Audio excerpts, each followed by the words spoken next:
Hi, everybody. Welcome to our webinar. I am Kim. I will be your host for today.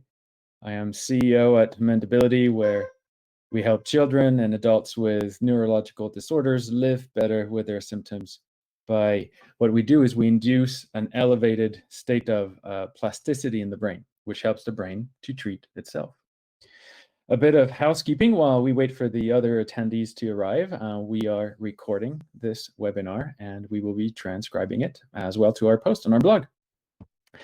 Today, we want to talk about picky eating like we did last week. Many of our clients come to us with extremely narrow food selections. And the technical term for that, if you did not know, is food neophobia. Often this leads to power struggles at the dinner table, and we spend so much time on everything, and eating is such a nice thing to do. Why does it have to be so hard, right?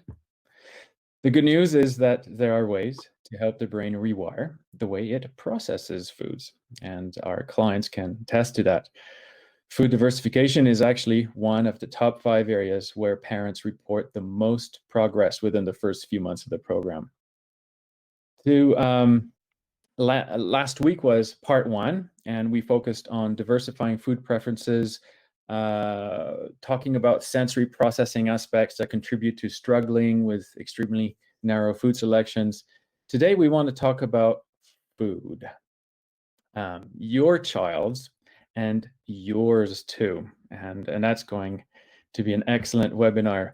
Before we go on with the webinar, I want to introduce you to our speaker, Claudie. And for those of you who don't know her, she has worked in hospitals, daycare centers, educational settings for the last 40 years in France, Canada, India, the US. So her university studies led her to develop an expertise in environmental enrichment and its impact on brain development. And she took the protocols that they were using in lab animals at the time, where they saw that enriching the environment helped the brains of the lab animals compensate for a wide range of brain issues. And she translated those into a program that families could use. And that's how Claudie created sensory enrichment therapy. Sensory enrichment therapy is, like I said earlier, an evidence-based modality that we use to treat the core symptoms of brain disorders by inducing an elevated state of neuroplasticity. And that helps, again, the brain to treat itself. So the therapy is currently validated in randomized controlled trials for autism and Rett syndrome. And I never want to forget saying that Claudie is also my mother and a grandmother too. And I said 12 grandchildren last week. It's 15. It's 15 grandchildren. And she's a big fan. I like to say she's a big fan of Disneyland. That picture that we use all the time to introduce her is such a great picture. Okay, so to recap, last week, it's funny, I've been saying pictures. You have no idea because I'm not sharing this presentation screen. It's all right. So what I'm going to do is I'm going to share my screen now. Let's see. Okay, Claudie, do you see the slides? Yes, I do. I see this little girl who does not want to eat the good food. Perfect. All right, so that's this. We used that slide last week. When we were talking about one of the neurological differences that affects the people in our lives who suffer from food neophobia. And I want to remind you, picky eating is a neurological deficit. It's not a choice. So treat it like a health issue. As you understand the symptoms better, you understand your child's behavior better, and you can be more patient. And then, like all health issues, you look for a treatment that will address the root cause and wait for the symptoms to fade away. So last week we talked about sensory processing, and we shared some of our enrichment activities from our therapy program that have helped our clients. And I wanted to ask you, has any of you who attended last week's webinar tried any of them? could you go in a chat box and share if anything's happened? We talked about the multisensory core protocol, the one where we use the feeding instinct and the feeding network that is in the brain, where we smell for our food, and then we smell and look around for our food, and then we manipulate our food and we eat our food, right? So smell and look. We talked about foot massage with a foot roller. And we talked about matching art with textures. We talked about the plant the rice. So I'm going into the question box and now to see if any of you are brave enough to kind of share what experiences you had. So here a first comment. Yes, we are trying putting food on Tobias's arms and legs in a fun way, as well as trying to get him to smell. So how did that go, Jasmine? Did he like it? Did you see a difference? Did he start to engage with food any differently? Mary says, we use the multisensory core protocol every day. Jasmine says, not a lot of progress yet, but at least he's accepting it. Oh, so Jasmine's saying instead of gagging, which is his usual response, and pushing me away. Okay. All right. That's awesome. That's awesome progress. And that's just a few days, right? So, a cylindrical.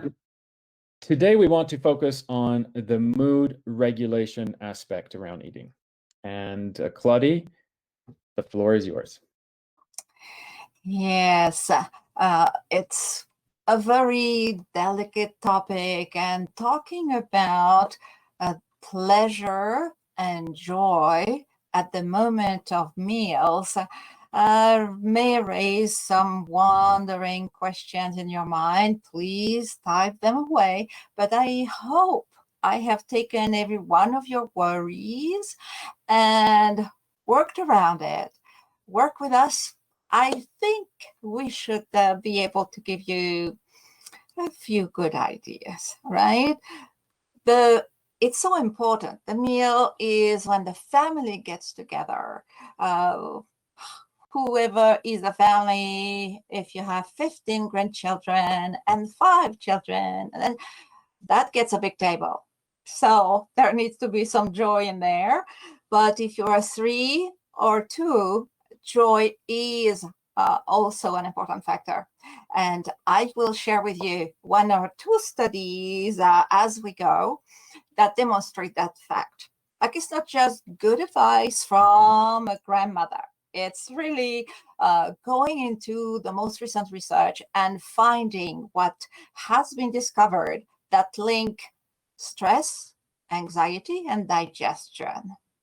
In the first study, they had 2 groups of students, and the first group had a very annoying and complicated survey to fill in about public transportation. It was very boring. It was very hard, lots of numbers. They finished. They were pretty tired and probably a bit anxious because there was a reward that was going to be given at the end of the day if their numbers were right. So they were taken to lunch in a very large room. The chairs were so comfortable. There was some music playing, and the food was delicious. The meal was not too long, and everybody enjoyed it. And before they went back to the room to fill in the survey, a few lab tests were taken on them. Now we'll go to the second group. The second group was invited to visit a place for spa treatment. They were allowed to test the equipment. They could have foot massage. They could have beautiful things put on their face. It was really a nice moment, and we're also going to write a few comments on it. After that very nice morning, they were taken to the cafeteria for lunch. Typical cafeteria in university, very loud, not very pretty, just very convenient, and the food was excellent. They ate and they went back, and they too were taken some blood to do some tests. The conclusion for the 2 groups was that the group that came into the room a bit tired, a little bit anxious, not too much, just a little bit, and had a very nice, relaxing experience. Music, comfortable chairs, the type of food was the same in the two experiments. They had digested their food in a much better way. And what was examined was the what is called the stomach juices that does the work. And it was one of several other experiments showing the absolutely tight link between the stomach and the brain. And it's not just the brain to the stomach, there's not a hierarchy. It was also what the stomach can do to the brain, which is not really a surprising thing for a lot of our parents who have children with autism. They do have GI issues, and it's a very complicated one. But could we today talk about one possible option to reduce the complication by changing how the meal happens? So what kind of change can we bring to, instead of that situation, which I believe a lot of you may be familiar with, and transform it, turn it into the new image that you have now? Is it possible? Can we do it? Well, you'll know how I like to talk about science, and we do have a lot of things that have been demonstrated. It's possible to change all the negative aspects of things. One other study was following parents and children over a period of 10 years. All of them had expressed very strongly that mealtime were for them really a pain. It was very unpleasant. It was very loud. They never enjoyed the meal. The never is a big word that kids like to use. But they were followed on a health level up to their teen years. And all these young people, they probably did study the parents as well. But what was found, which was not expected, is a very specific condition of those young people. It has a complicated name, like all the thing that we hear about by the doctor: functional gastrointestinal pain. Pain in itself is a word good enough to tell you something was wrong. And years of meals in a stressful situation caused a health issue in people who did not initially have any thing going wrong that would lead to a problem. So if we think about our kids on the spectrum who have recognized GI problems, let's work on reducing the possibility that it becomes a lifetime condition, and making meals a pleasant time. How about that? What do you think? Mm-hmm. So how are we going to do that thing? We're going to follow a few steps that we believe you can follow. We're not going to ask you to do things or suggest you to do things that are completely impossible, right?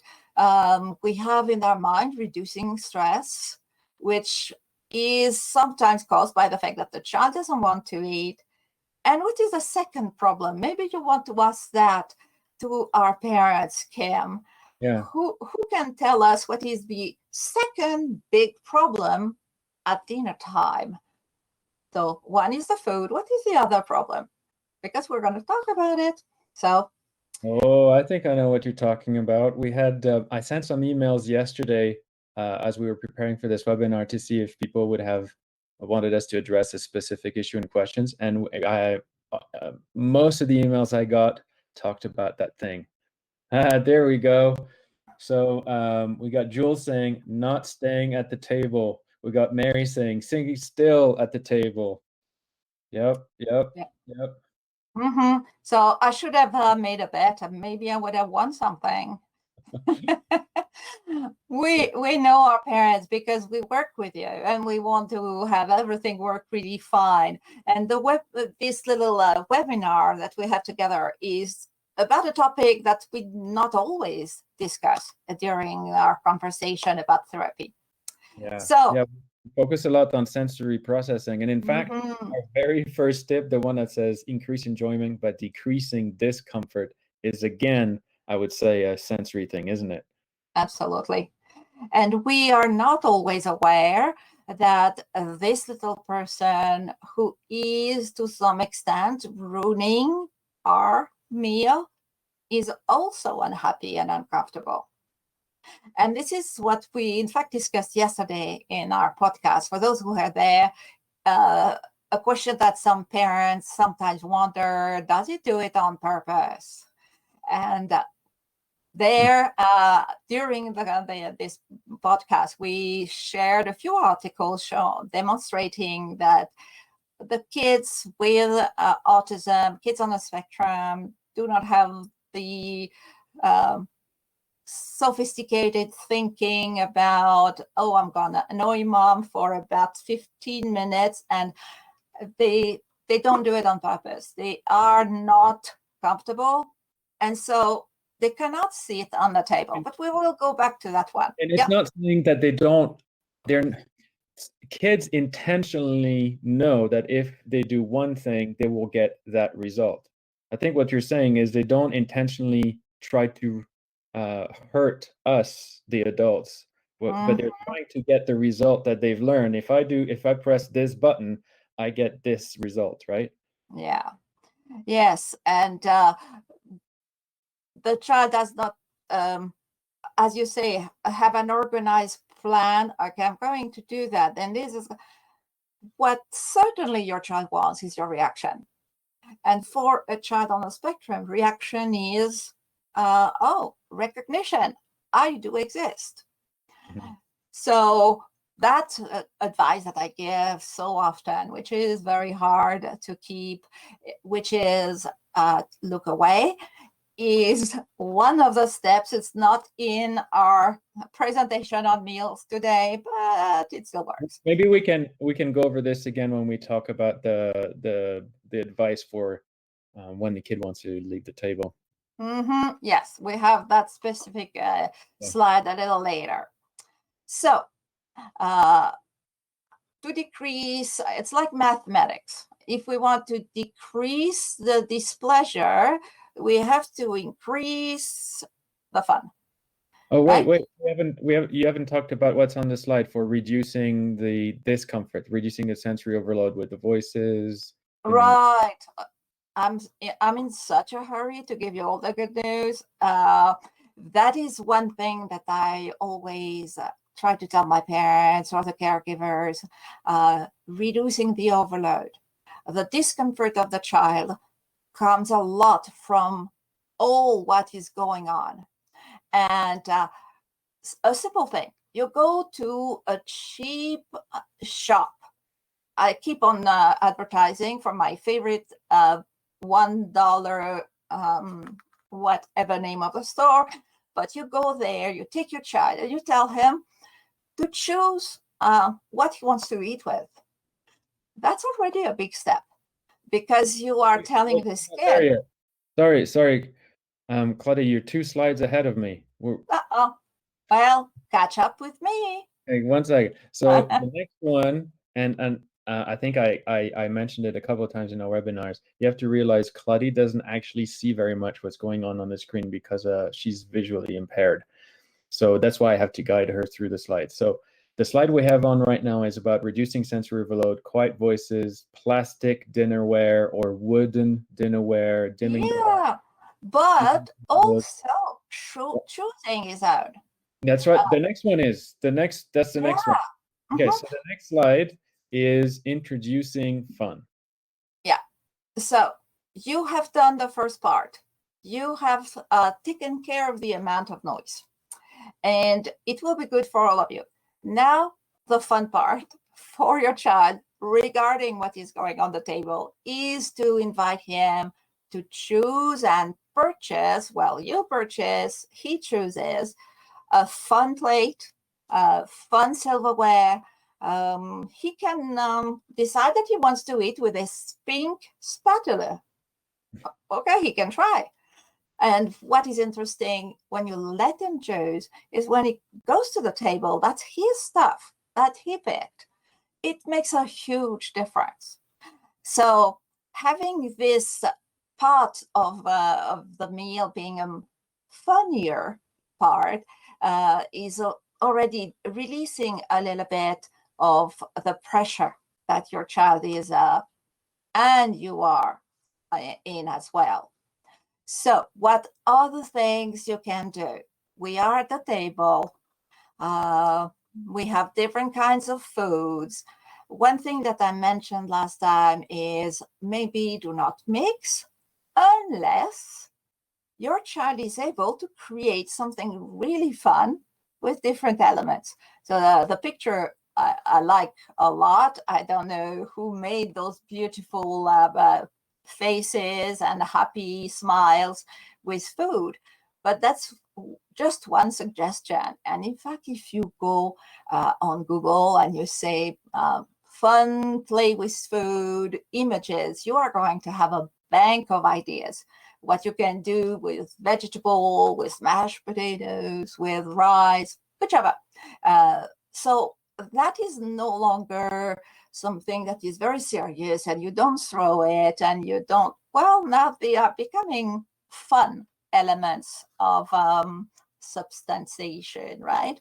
So your child will start to look at the food differently. You may look at it differently too. You may not want to eat that dish, but it is one very good step. Another one will be about how often, how much. We discussed last time that it is very cultural, right? We eat either at this time of the day or this time of the day, and it's concerning because you're not sure will your child be healthy if he eats a little bit several times during the day, or if he eats a big meal in the evening. And so guess what? Scientists have studied this situation, and they measured and evaluated the metabolism of people in all kinds of different countries around the world who eat at very different times of the day, different amount, different portions, we could say, depending on where they live. And one, for example, in one country, in one area, people were only eating fish because where they live, that's all what is there.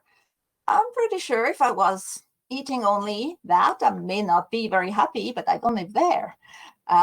So I'm from France, so my way of eating is French. What they discovered is that it made absolutely no difference. If you are eating several times a day, a little bit, or a huge meal at the end of the day, or 3 good portions meals throughout the day, it does not impact negatively your health.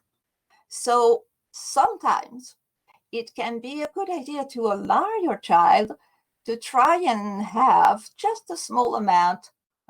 Maybe it's a snack, maybe it's a little cup with little pieces of fruit, but don't make it a worry that you have enough of them.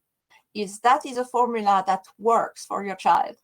And he's okay to eat the amount of food that comes all during the day. He will remain healthy. So if that works, basically that works, right? Would you agree with me? Yeah. So that's one of the options, right? Changing a little bit how you are doing things. Another element that needs to be looked at seriously is quantity. Do we eat the same amount? What is the role of the portion we have in front of us? We all, at some point in our life, we have been told we should not eat when we're hungry because we buy way more than we need. Oh, shop when you're hungry. That's what I wanted to do and say. I was wondering, not eat when you're hungry. Where's Don't. Yes. This is a good diet. Don't Mhm. eat. It works. So don't shop when you're hungry. That was my point. Again, research of great interest. Students, they always come for studies when food is in the topic. They had groups of students come, have a little job, and then go cafeteria. Some of them were given very small plates, like maybe a dessert plate. They would go to the place where the food serves themselves and just take a small amount. I believe that maybe only 1% of the student took a second plate because this portion was too small. But these different studies of different groups demonstrated that you will eat more, meaning better, if your portion is small. There is something that our brain does if there is a huge amount. And if we talk about your kid, 2 tablespoons could be a huge amount of something he doesn't want to eat. So suggesting that if you put just a very small amount, like a teaspoon, on a small plate on the side, there are quite a few chances your child will venture towards that very small amount. So it's true for adults and it's true for children. The size of the plate plays a big role in how well we eat. They found also that people tended to eat a little faster when they had a huge amount of food. Eating too fast means not chewing enough, means difficulty digesting. So again, stress, the link to pain and difficulty with digestion, that is very serious. So besides changing the portion, could we play with location? We eat every day at the same spot. Some have a dining room. A lot of us eat in the kitchen. How do we play a little bit with that? How about a picnic with only greens, but not depending on the season? Like we still, right now, I believe we still have snow outdoors. So we could have a picnic in the living room, spread the tablecloth or a blanket. There is something very sweet about sitting on the floor to eat. And a lot of people around the world do eat on the floor. It's very comfortable because you can change position, where being on the chair requires, no movement. So that is one of the difficulties for our kids. So try to play with where and be very creative. Again, as I was suggesting, use food that you don't mind seeing landing on your nice carpet. That could be the day to try raw broccoli and resins and all kinds of things that are fun and can be eaten with your fingers. It is a very good thing. So do we have some comments or question after all these terrible things I'm telling the parents, Kim? Yeah, I'm checking here. Our son loves circles, so we're thinking of getting a fruit baller now, so we can make lots of different circles, balls of food. Oh, right.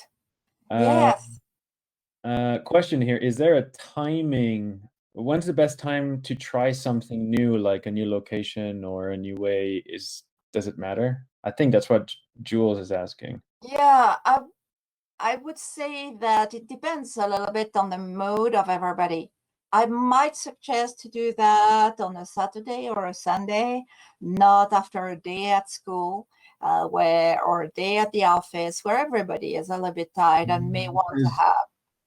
The parent, it's stress on them to have to Yeah. set up something new. There's something about of always going to the dinner table that's kind of easy on the brain. I can see how having to think about preparing a picnic is fun, but you got to be in the mood yourself. Yes. Yeah, and that was really the purpose of our meeting today, is that everybody finds the mealtime nicer, joyous, relaxing. Jules was asking, is there a timing of when to try a new type of food? I want to keep this one for the Q&A. That sounds like a very good question, but we don't address this with any other slides. So I'll try and put a pin on this one, Jules. So the next experiment, the next thing that you want to be trying, I mentioned it a little with the plates that you can decorate. Question, Claude, got one question about grazing, or a comment. Our son likes to graze, but I had been told not to let him graze, otherwise he would not eat. Well, grazing is eating. And you want to trust if your doctor knows your kid very well and tells you that for him specifically, we prefer to have 3 meals. Okay. But if it's maybe somebody has an opinion, everybody can make suggestion. Grazing is eating. And you know what? It's very easy to control, because you prepare what is going to be eaten during the day in the morning. You know that when this amount of fresh fruit, nuts, crackers will be inside the body of your kid, he has eaten. So it is common sense, for sure. But I would like to just say one thing, and then the advice we're giving today is from the perspective of brain functioning and behavior. If your child has allergies or things like that, of course, use your judgment, consult with specialists if you need to. Yeah, we are again, this is for the joy of the whole family. And who knows, if maybe your child has grazed during the day, maybe we'll want to have a little bit of something at the dinner table, then leave. You are not as stressed because you know he has eaten his food for the day. The most stress, I believe, that parents feel when the child leaves the table is that the food is here and the kid is away. So grazing is a very good option.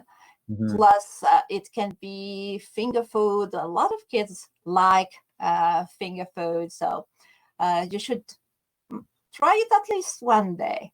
Okay. So let's go into food play if you want. There are, again, many ways to create situations with the food, building things. One experiment that was done with children who were very tactile seekers, they're called. They had a blast, how do you say, like mixing the greens for the salad for dinner. I'm not sure the parents ate the salad, but the child had a ton of fun with the very fresh lettuce leaves and cucumber slices. It was the best story of the day. And the child, who has loved manipulating all that, will probably be happy to see it on his plate, because it's not unknown. It is something that he has touched and maybe tasted. I know in the Q&A somebody's going to ask, if I let my kid play at during playtime, 2 o'clock or in the morning, during school time with the food. Once I present the food for lunch or dinner, how does he know the difference that he's not to bring in his dinosaur and start digging around and planting broccoli trees? Do you want to answer that now, or do you want to keep it Q&A? Yeah, this is a decision that we are making today, that rules are a little bit to the side, and we try things that are going to help your child love food, love being with you at dinner table because there's no stress. Will it come with mess? Yes. And is it okay for him to then eat with his fingers? I would have to say yes, because he's eating, and that's really what we want. It's very complicated to maintain our cultural requirements of eating with a fork rather than the spoon, but that should come. It will come in due time.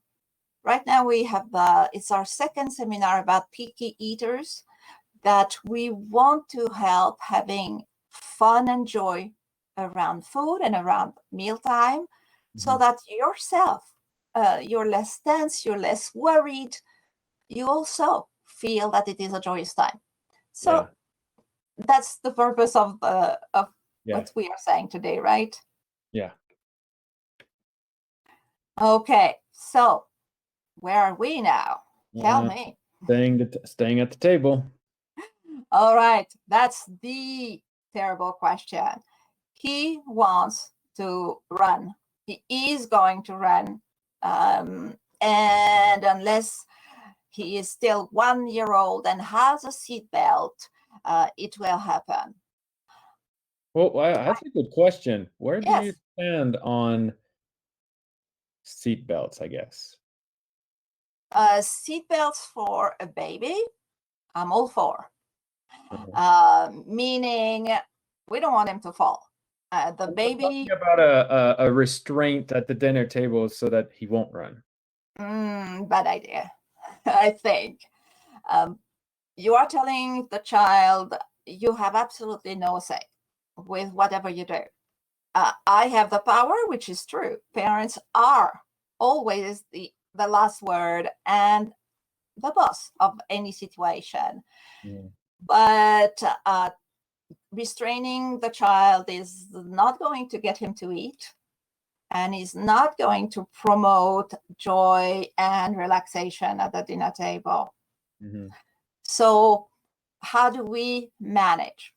Well, we have one first thing, and parents who work with me will not be surprised about me saying, go for a walk before dinner. Oh, wait, that's the next slide. You remember when you had this idea of splitting dinner into numbered phases? Yes. So you want your child to stay, but you want your child to eat.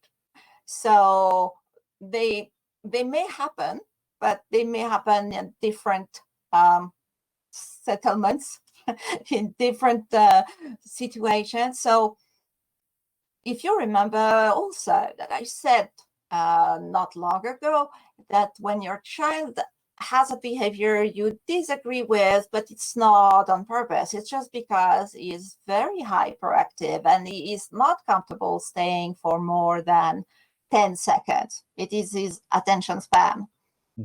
Well, the more you are going to tell this child stay or come back, and maybe louder and louder.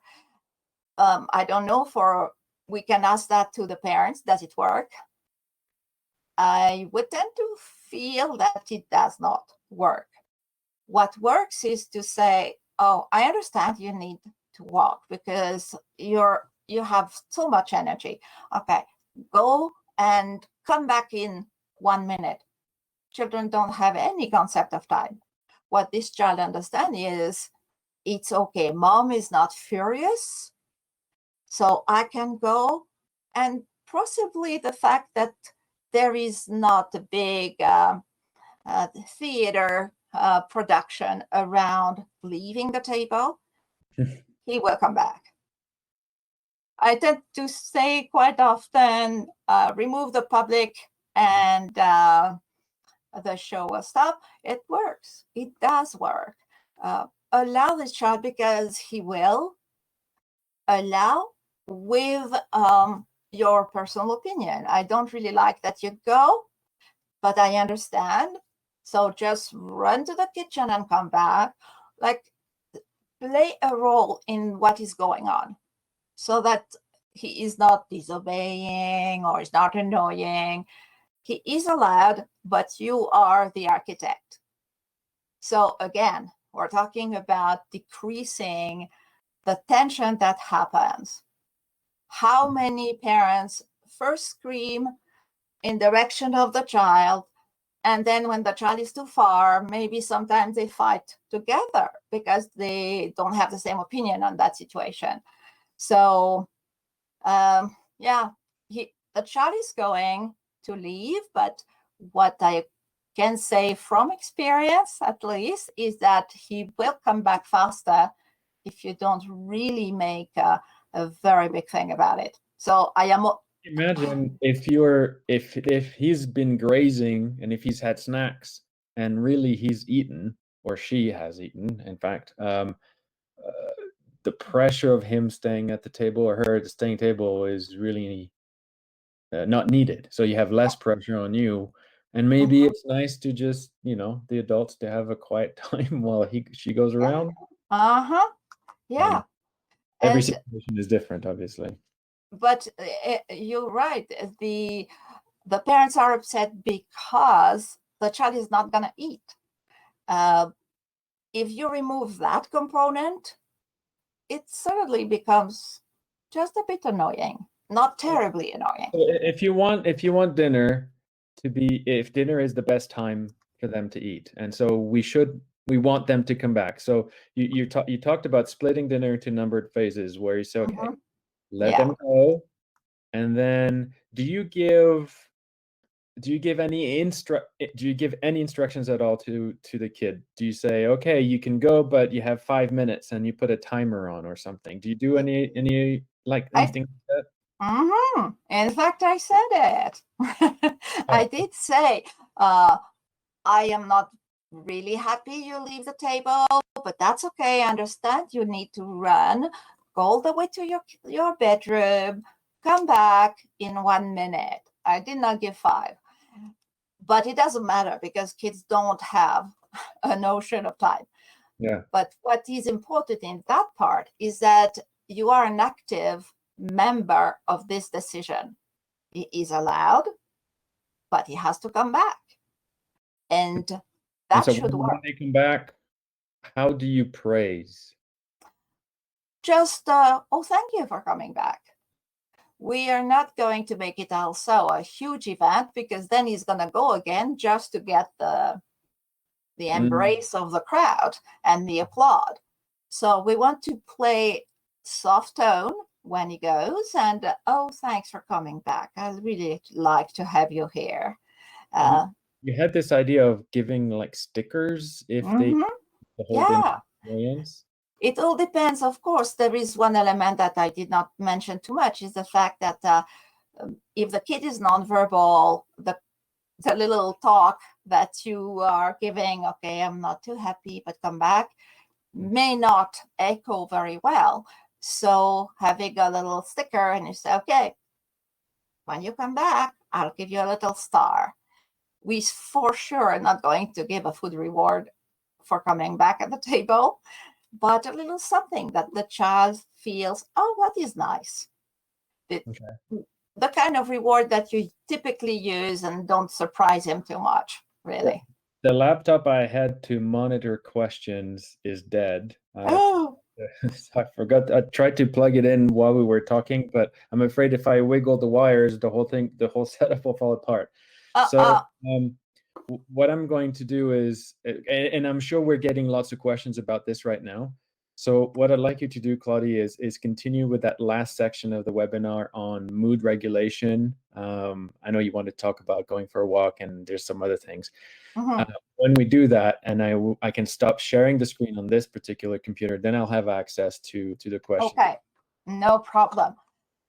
However, if I can say however, you were so kind, you, the parents who are here today, to send us questions, to email us questions ahead of time, because that really thing that you want to figure out and get some help with. So in case those questions do not come back, well, I think we have a few to go through no matter what.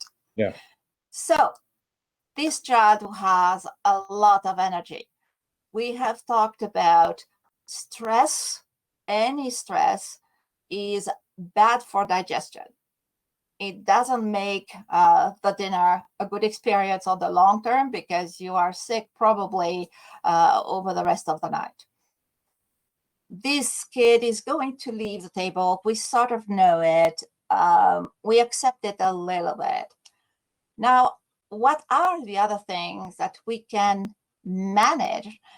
And there is a lovely, lovely experience that was done with chocolate and children. How can it not be a wonderful scientific experiment? So what they started to do is they showed pictures of delicious, and that was done in Europe, may I say. So they were showing beautiful things made of chocolate, bars, a little decoration, that really beautiful things. And they asked the children to describe, and those were typical kids who were between 11 and 13. So they asked them to describe the taste of all of those delicious chocolates and how maybe they felt. Is it smooth? It is a little bit rough on this one because it has nuts. So they were asked to have a sensory description of this delicious treat that they could only see on a picture. Then they showed them the treats, and the children were allowed to go and pick as many as they wanted. Most children took a very reasonable amount, maybe 3 small treats each, ate with no rush, enjoyed, and concluded that that was a wonderful experiment. I would have loved that one too. Mhm. But the scientists were trying to demonstrate was, if we think about the food, if we have the sensory information about the food, the answer to the question that is being asked, yes, it will prompt opening to more interesting food, to new food. So I read this study yesterday and I was extremely excited. And I messaged Kim to tell him, well, this study demonstrates that the multisensory core protocol leads to diversification, because this is what we do, right? In this specific exercise that Kim described for maybe the one or two of you. Yeah, we did last week, so we'll have to refer attendees to last week's webinar. Yes. So wait, the multisensory core protocol, you actually said that it would be a good idea maybe to do it at the dinner table. So maybe we can go over that again. Yeah. So because sort of telling the brain about the pleasures of food before the meal, what a wonderful idea. In particular, since the scientists tell us that it will open up to diversification, to be more curious, more adventurous. So for those who are Mendability families, you know that you already have the protocol on your worksheet. Do this exercise right at the table when the food is ready to be put in the plates. This will lit up the brain and get it ready for not only the food that your child likes, but probably, that would answer Jules, also try a new food. For those who do not know, please email us and you send us your email, and we will send you the video and the description of this very short but very nice activity. It is extremely powerful, and scientists have demonstrated its value. So that's a very good study to read. If you want, well, probably it will be in the webinar pages somewhere. I like to have the references, and so you can go and read them.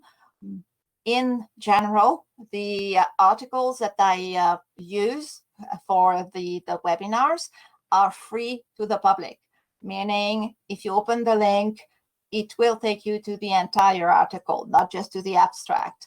And so you can read and discover the wonderful things about no stress, good digestion, and multisensorial protocol and diversification. All right. So Kim, have you found your questions? I'm going to stop sharing the screen now. I will close with what I said last time to the families regarding the anguish about not diversifying or not eating enough.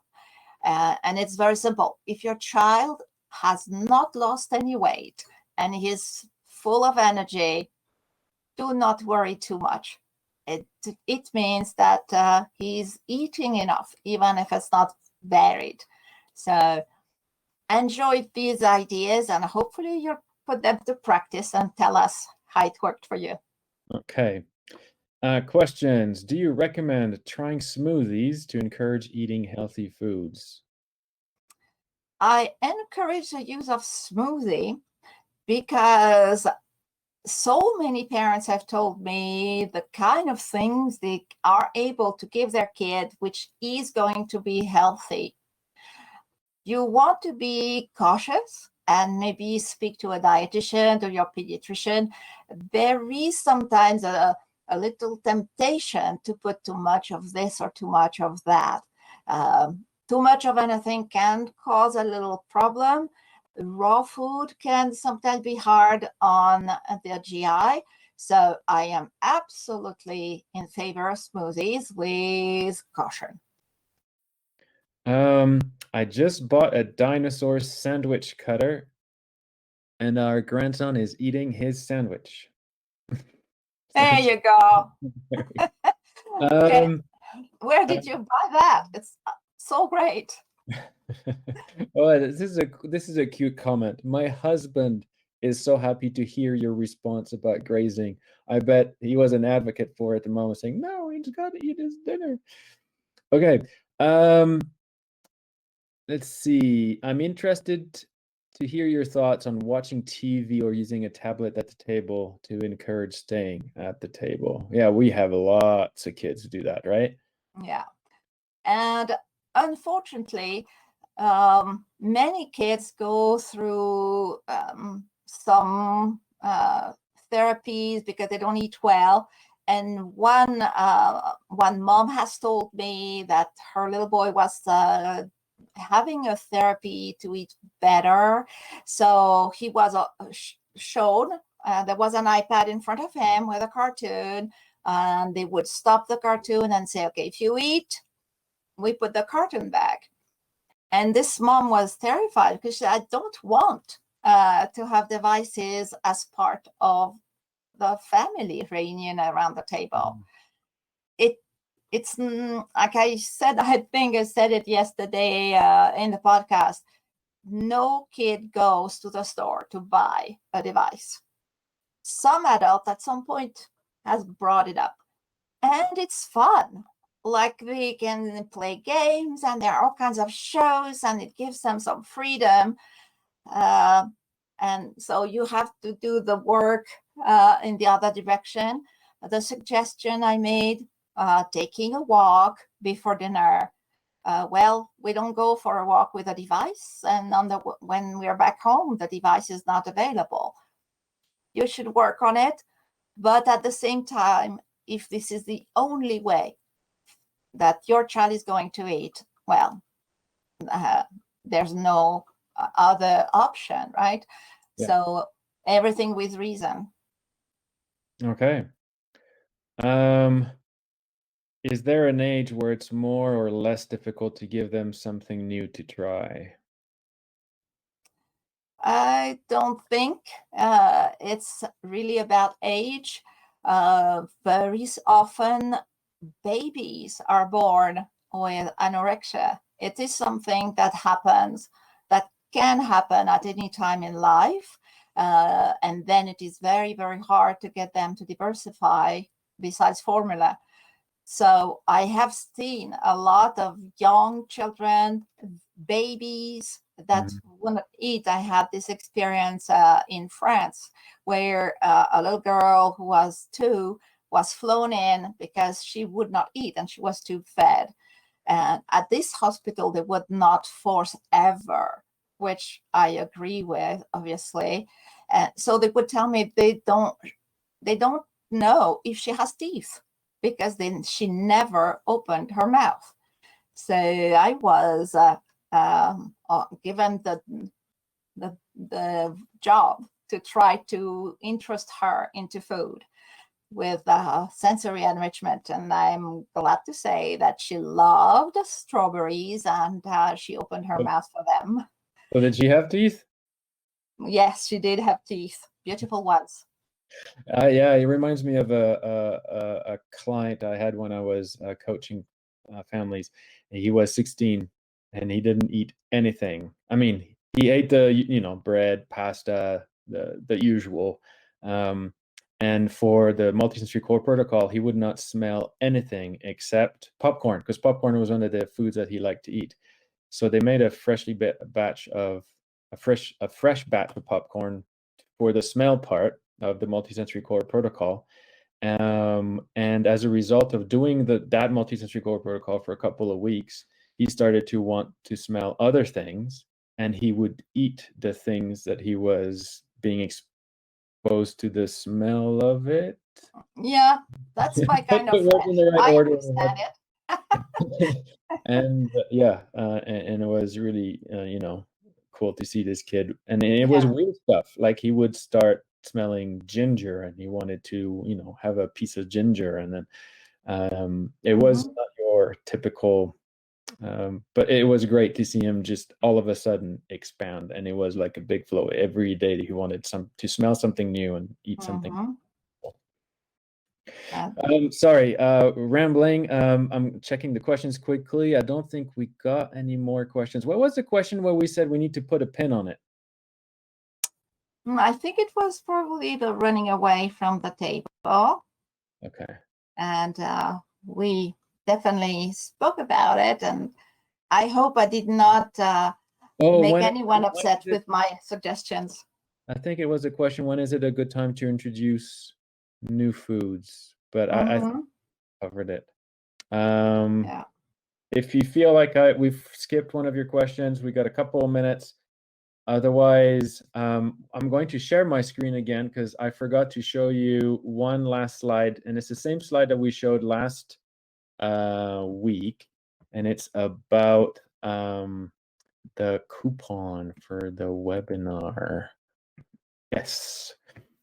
So if you want to try, if you're new to this, if you're not doing the program already and you want to give this a try, when you sign up in the coupon code field, you put more food 21, then we'll give you $50 off for the first month as a newcomer. Welcome.